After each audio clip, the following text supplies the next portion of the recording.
Okay, good morning to everyone for joining, who's joining this week's Rail Europe online training sessions. My name is Sophia. I'm calling here from Melbourne today. Hope everyone's having quite a busy and very productive peak season at the moment.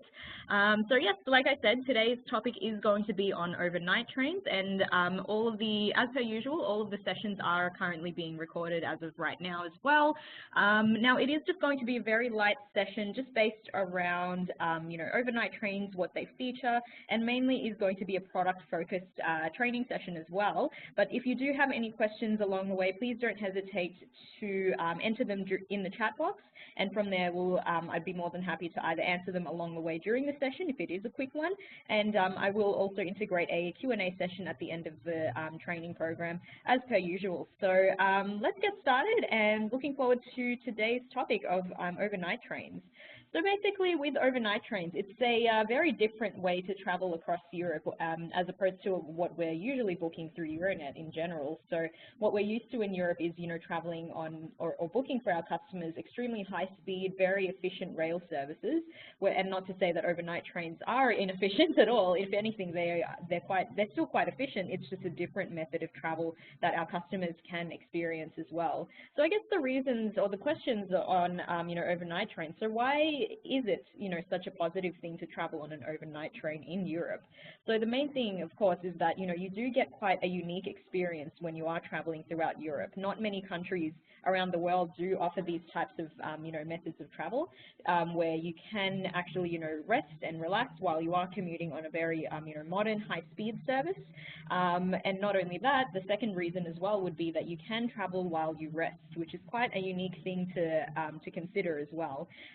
Normally, we're used to booking ourselves into hotels and accommodation and things like that, but the special part about overnight trains, I just realized my screen is still not sharing properly, but yeah, like I said, you do get to travel while you rest and basically make the most of your time while you are in Europe as well. And another reason why overnight trains are such a good thing to offer to your customers is that it can actually be more cost effective instead of booking a hotel night, primarily because you are traveling while you are, in your own sleeping accommodation. You are basically in motion and in movement while you are getting to your next destination without even having to, worry about like hotel check-in or anything like that. You are, traveling to your next destination while you are on the train, and obviously, resting at the same time as well. So today's session is just going to be looking at, an introduction to different, sleeper trains, what they feature, and furthermore also what the interiors of some of these services are like as well. So, so starting off with the first thing, let me just go over to, oops, I think I went one ahead there. So we'll start off with the first thing. So what types of sleeper accommodations are there on European night trains? Of course, depending on the train service that you are booking, this does vary and it does change, of course. But generally throughout Europe, and when you are booking these through Euronet, a lot of these trains and the titles of them usually remain the same. So when you're looking at different sleeper cabins in terms of European rail travel, there are generally two different categories that do apply. So one category would be the sleeper category, and then the next category would be the couchette or seat category. And within each of those different, categories are subcategories where there are different types of sleepers available on board. So for example, starting with the sleeper category, beneath the sleeper category, there are single sleepers, double sleepers, and T3 sleepers. So of course, just to break this down, a single sleeper obviously comprises of, an individual passenger having sole occupancy of one bed in a private, private compartment. And the main thing to consider about sleeper categories is that all of these types of, different sleepers do have closable doors as well. So if your passenger does want as much privacy as possible, then of course the sleeper category is going to be best for them. A double sleeper, of course, does comprise of two passengers occupying, solely occupying one private sleeper. And then of course the T3 sleeper, so the T in T3 represents tourist. So when you see a T3 sleeper, it obviously will occupy 3 passengers at once as well. Now, depending on the type of train, some single, double, and T3 sleepers may or may not include private toilet and shower facilities, or it may have meals included. So this does depend on the type of train that you are booking as well. However, the different categories are generally the same in terms of what they are, basically what they're called as well. So looking at the couchette and the seat category, however, now this ranges down to couchette T4, having 4 passengers, travel in that one compartment together, and then a T6 would be 6 passengers traveling at once in a sleeper compartment there as well. And then finally, even though the overnight trains are mainly obviously for longer distances and travel in the evenings as well, they do also offer day seats for a more economical choice as well. But of course, like I said earlier at the beginning, not all trains will have the same types of cabins on board, as these do vary depending on the train. So do be aware of what you are booking for your customers, and use the product fact sheets available on Extranet to see what the individual sleepers do include as well. So, for example, if you are booking the Thello train from Paris to Milan, they may have T6 couchettes. However, Italian night trains may not have this type of sleeper on board at all, even though they do operate in and out of, generally the same country, being Italy. Okay, so now looking at the different sleeper cabins, of course, it's really important for us to look at what the interiors are like, just to see what we're offering our customers.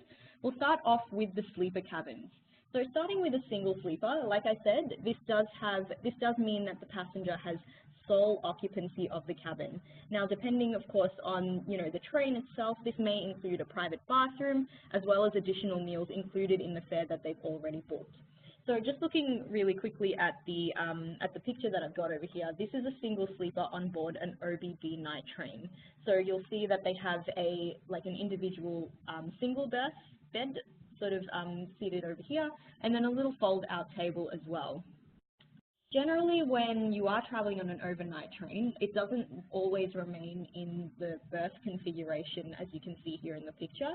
Generally, what it would look like during the day configuration would be just a normal seat in a little private compartment, and the staff on board the train would actually offer something called turn-down service.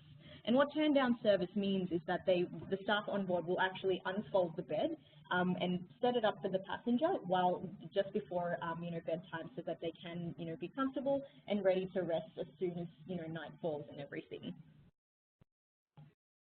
So the double sleeper now can occupy up to 2 passengers on board. So you can also, in this configuration, you can also have T3 sleepers, which can occupy up to 3.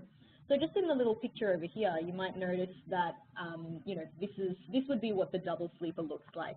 Do bear in mind, however, that when we do say double sleeper, it doesn't necessarily mean that both of the berths are on ground level and are, directly beside each other. Most of the time in Europe, a double sleeper comprises of an upper and a lower level berth too. So this would be the berth that I'm referring to. And taking that into consideration, just be aware that if you do have any passengers who have mobility requirements, even if they do book a double sleeper, they will still have to climb up to the upper berth, because generally in Europe they don't usually have complete ground level bedding, even if it is a double sleeper. If a passenger wants to have complete ground level bedding between 2 passengers, then of course their option would be to book a single sleeper per person, just in case that scenario happens. But before I digress any further, a double sleeper, like I said, comprises of an upper and lower berth. And just looking at this picture over here, you might notice here that this is actually an OBB night train, which operates similar to the one above here. It operates in and out of Austria as well. So similar to the single sleeper, generally the double sleepers would be in a seated configuration during the day, and then the staff on board in the train would actually still do the turn-down service, where they do set up the bedding, for passengers prior to going to bed at night as well. And for those who are just joining as well, please don't hesitate, during the session, like I said at the start, to pop in your questions in the chat box if you have any as we go along as well. Something to just be aware of, and I've just put this little note over here, some sleeper cabins may also be gender specific. So just be sure to check this prior to booking on the product fact sheet of Extranet. And sorry, let me rectify this, not on the Rail Plus website, but on on any other product fact sheets or information that you are referring to as well. So just be aware of that too. So we looked at the sleeper cabins. Now let's move on to the couchette cabins. So basically the couchette cabins can come in configurations of T4, comprising of 4 passengers, T6, which is 6 passengers as well. So you might just have a look over here. This is just an example of what a T4 couchette looks like on the Othello service as well. So generally with the couchette cabins, these are suitable for groups, families, and people who are generally price conscious and are happy to share cabins with other passengers. So just before, you might have noticed that with the sleeper cabins, they comprise of either 1, 2, or 3. So with the 1, 2, or 3 configuration, of course, you can have complete privacy, between yourself, your partner, or a family member when you're traveling on these. But if you have a passenger who is quite fine with sharing with other passengers on the train, the couchette option may be the best suited choice for them. So, for example, if you have a 2 passengers who are looking at being more cost conscious while they are traveling throughout Europe, they don't need to book the full price of a double sleeper. If they're happy with sharing with other passengers, they can book themselves onto a T4 sleeper and then share with 2 other passengers while they are traveling as well. But of course, as per usual, every couchette or sleeper will vary depending on the type of train. In some cases, however, as well, some couchette compartments are also gender specific.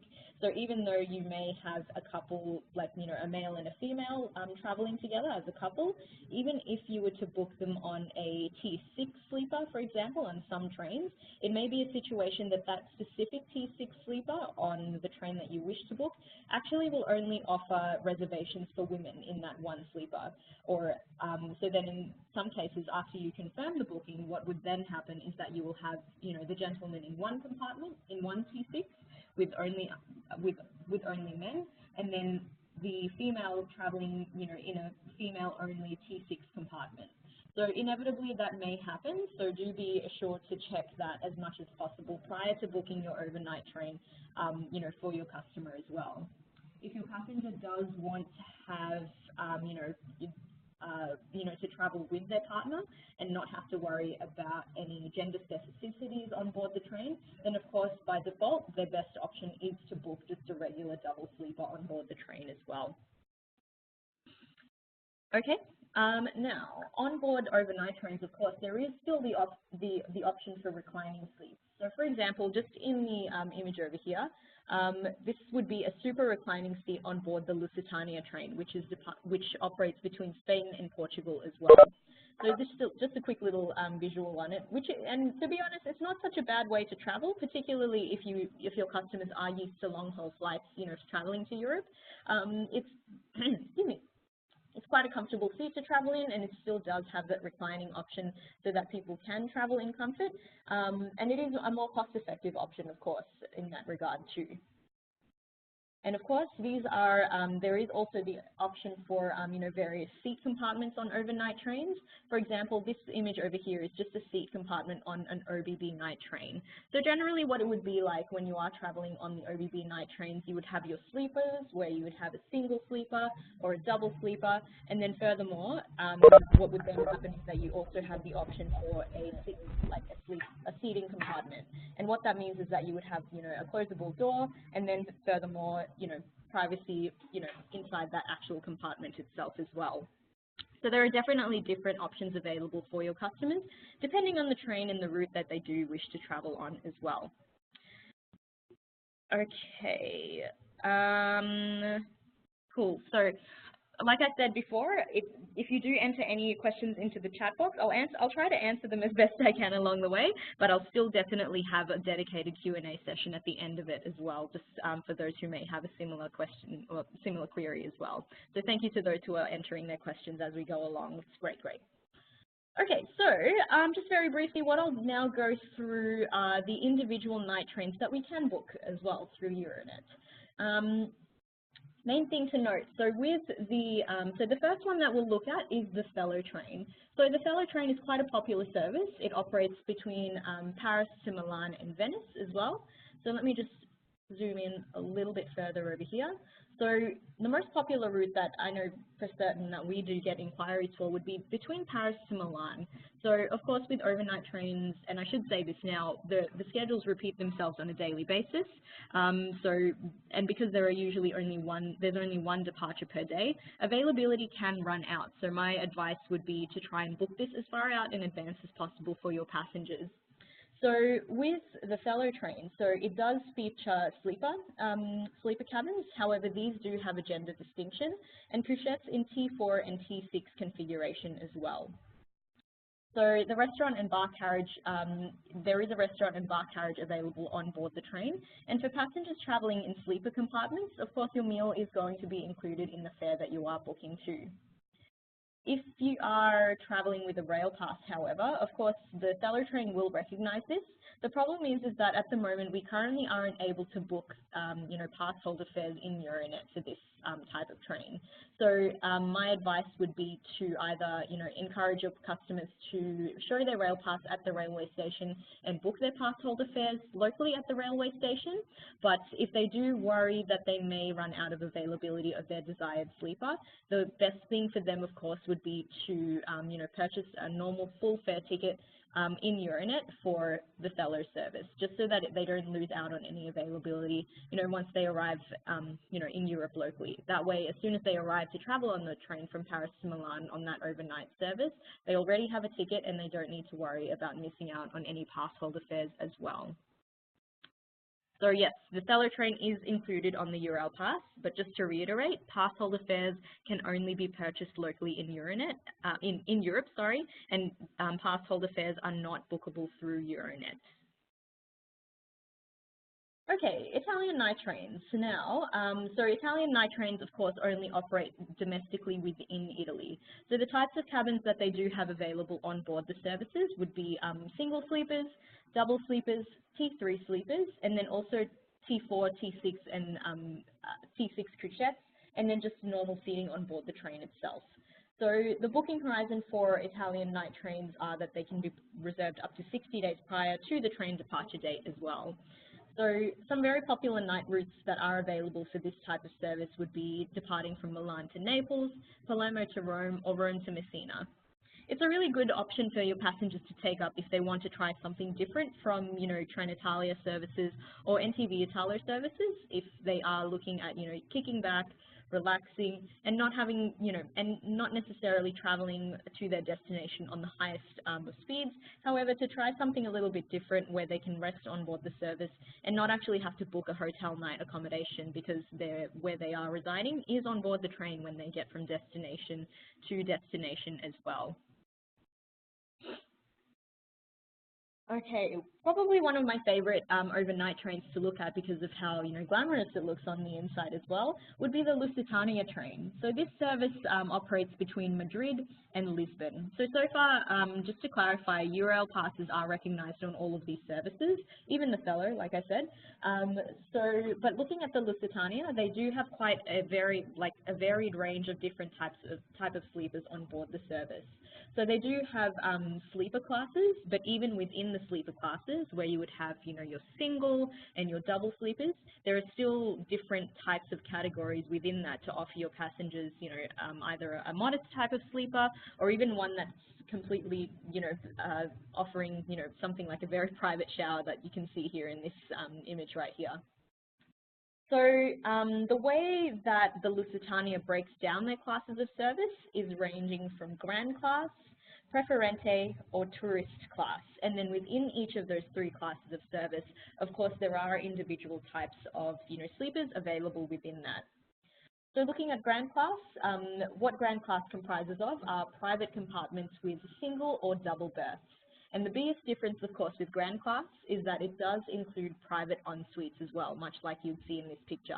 This is probably the most glamorous of night trains that I've ever seen in my life, particularly because the shower itself is actually in a separate area from the general space of the washroom too. So if anything, it's not even a washroom, it's actually a completely separate ensuite, which offers passengers quite a fair bit of space when they are traveling on those journeys as well.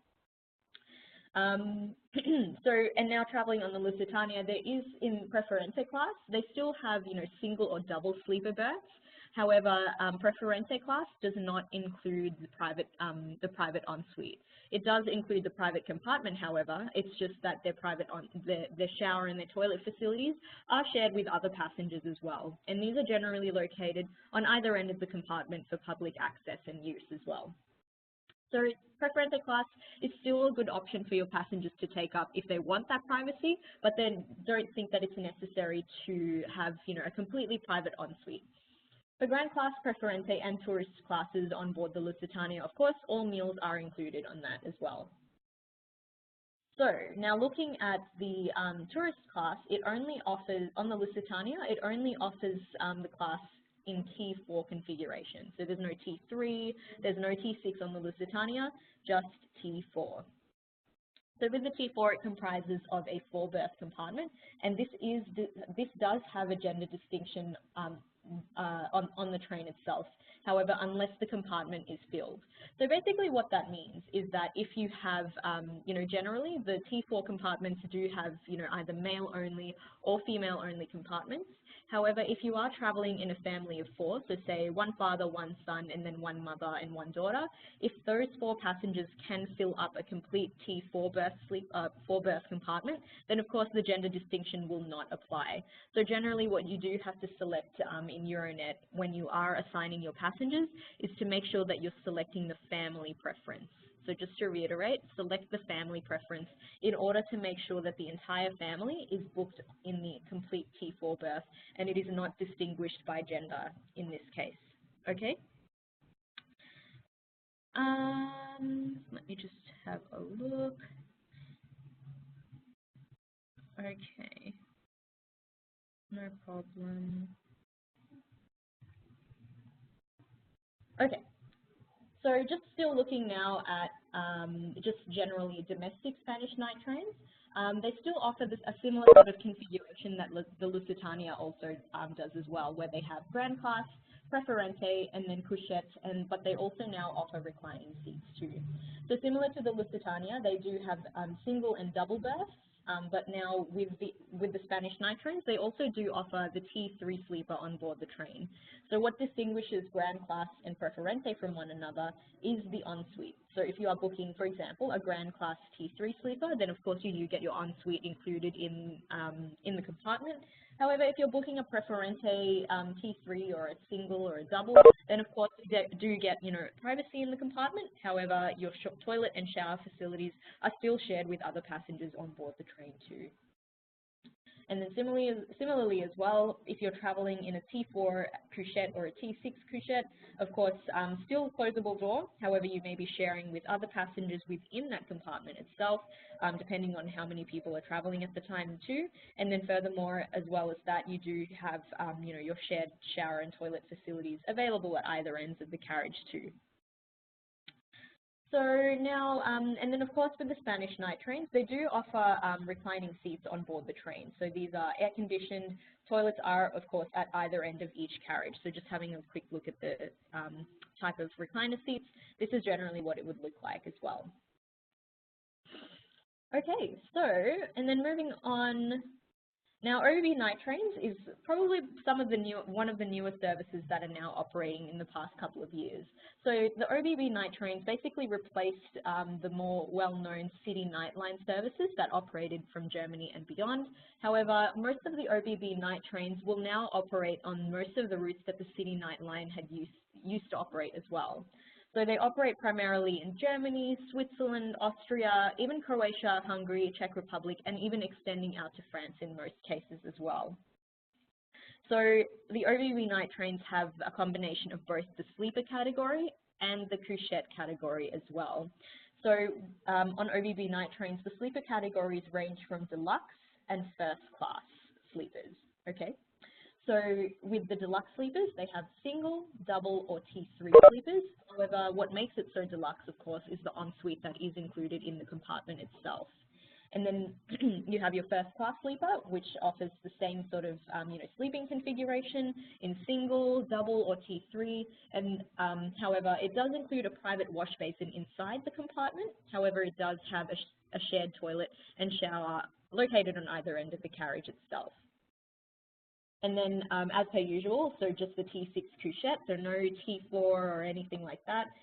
So 6 beds with shared lavatories available at the end of the carriage, and then also second-class seats. So the second-class seats on OVB night trains are just like those seat compartments with that I was mentioning before, where they do have like a private closable door as well, if you do end up booking the entire seat compartment too.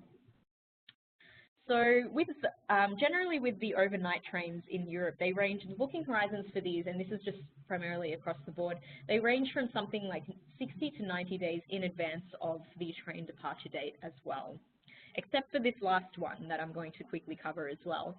So this is quite a rare overnight train that we can make reservations for, which is the Paris-Berlin-Moscow train.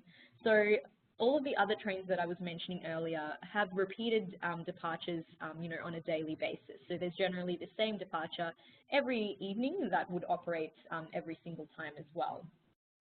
The thing is that with the Paris-Berlin-Moscow train, it is, quite a fairly known service. However, it only operates twice weekly. So do be aware of, its departure dates by checking on the product fact sheets on Extranet as well. So the different classes of service that are available are, for example, deluxe class, single and double cabins, which include a private ensuite and, of course, complimentary breakfast. And then, as per usual, like all night trains do offer, a convertible sofa and an upper berth as well, so that you can have, your day configuration and your evening configuration. So the entire journey that goes from Paris all the way through to Moscow can take something like even 3 days of total travel. So, of course, it is quite a good idea for passengers when they are traveling quite such a distance to, to ideally try and get themselves into a deluxe class to make sure that they have their private facilities and as comfortable a journey as possible for the entire duration of the trip. Of course, with first class, there is also the availability for single and double cabins, but the facilities are shared with other passengers in on board the train itself. And then lastly, they do have in second class, this would be your T4 berth configuration, with shared toilet and shower facilities on board the train. So with this specific train, the Paris to Moscow via Berlin train, the booking horizon for this service is actually only 30 days. Just to reiterate, 30 days in advance of the train departure date. Everything else that I've mentioned before generally has a 60 to 90 day booking horizon. However, for this service, the booking horizon is, fairly short in this case. So the last thing that I will just, unfortunately, I didn't include it in this presentation, but I just need to search for it in my system. 1 second.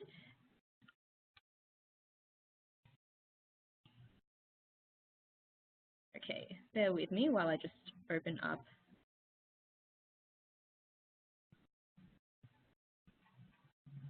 Okay, just relating to overnight trains, something that I will just recap on. Let me just quick look.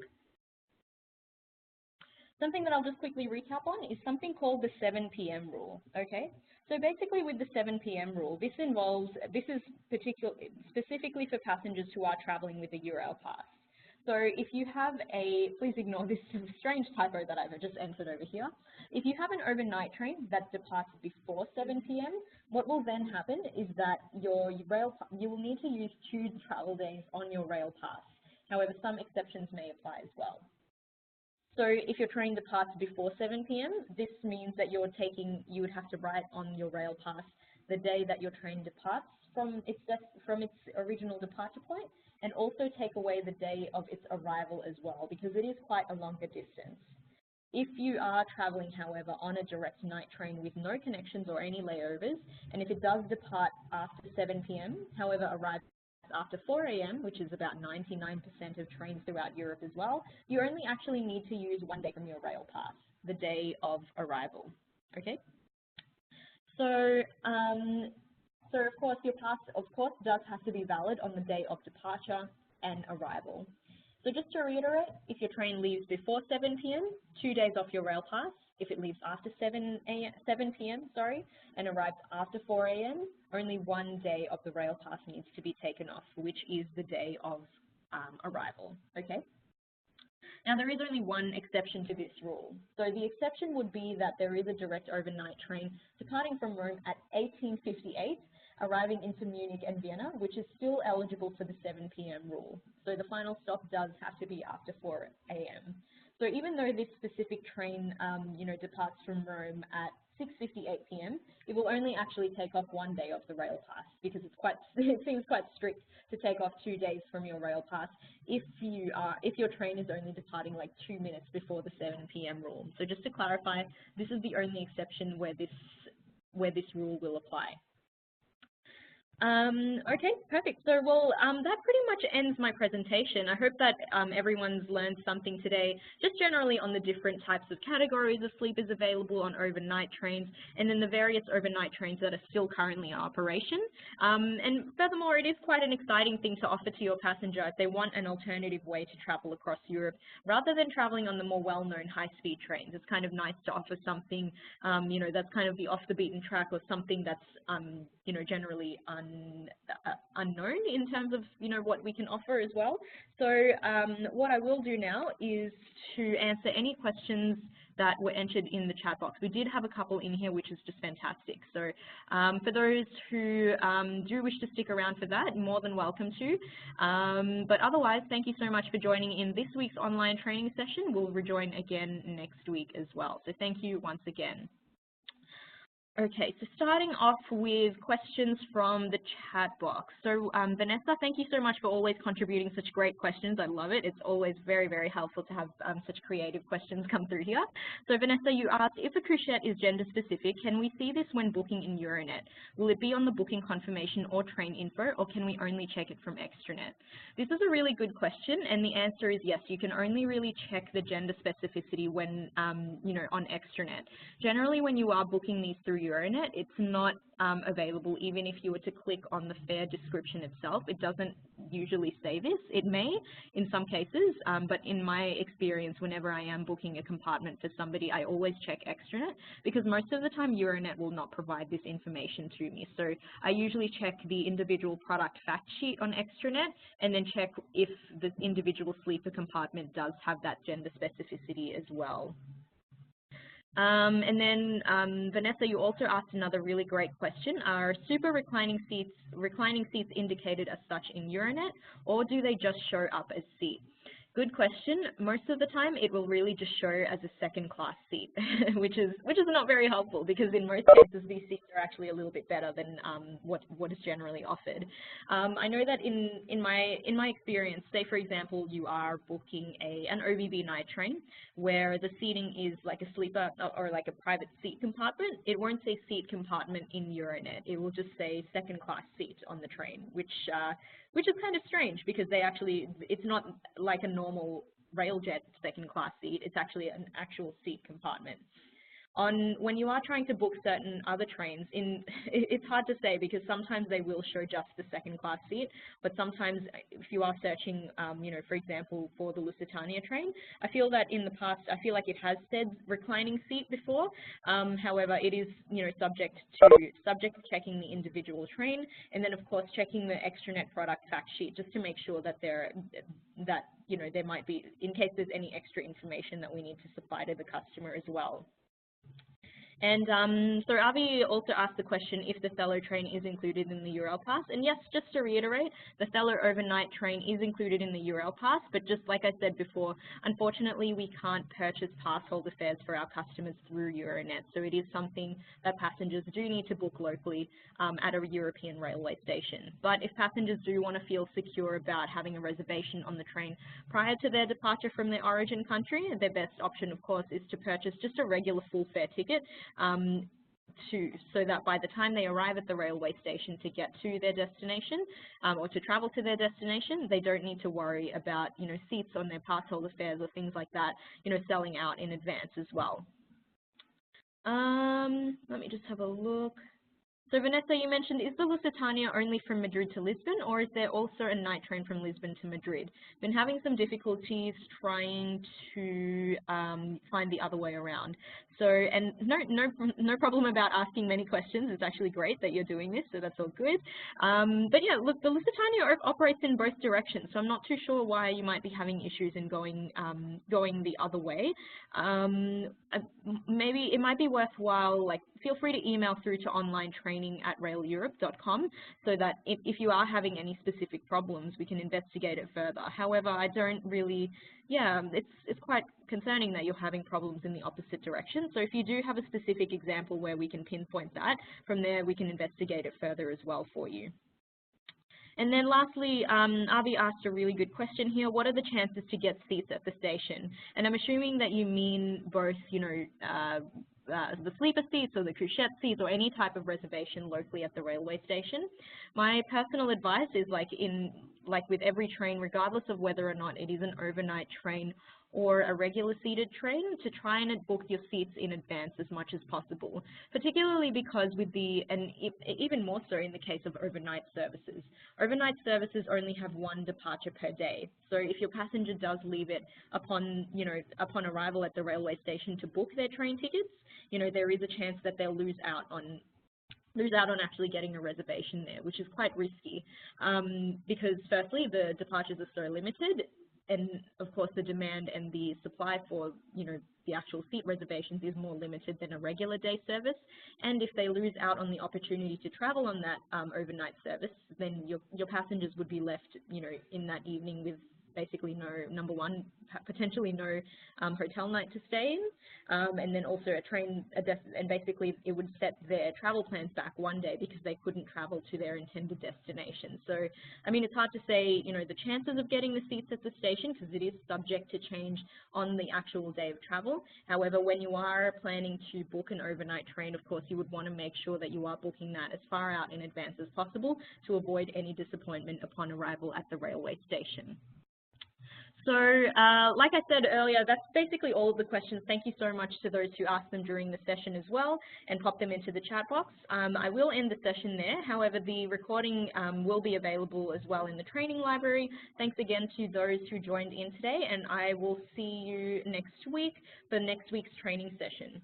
And if you do have any additional questions throughout the week that, you know, you may have come across in relation to anything regarding online training, or even specifically this session as well, please don't hesitate to email onlinetraining@raileurope.com, and we'd be more than happy to investigate this further for you as well.